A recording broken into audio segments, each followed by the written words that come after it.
began where the sea has shaped culture and community for generations, discovering how traditions and livelihoods are bound to the tides.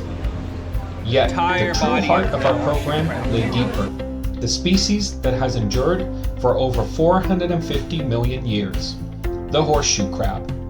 These ancient creatures, often called living fossils, are now endangered. To protect them, scientists here in Luoyuan have developed a pioneering breeding program.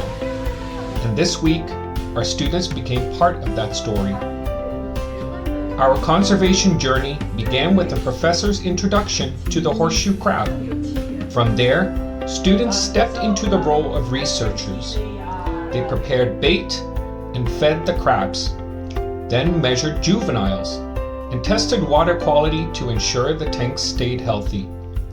The most powerful moment came when we brought the juveniles to Pintan Island, a place once known as the Kingdom of Horseshoe Crabs. With careful hands, students set them free at the water's edge. Each release is a chance at survival and a step towards restoring the population here.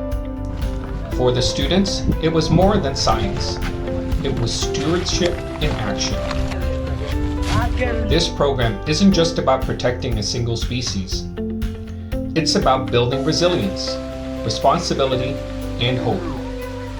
Our students leave not only with knowledge, but with the experience of making a real contribution. Proof that even small actions can ripple out to protect our shared planet.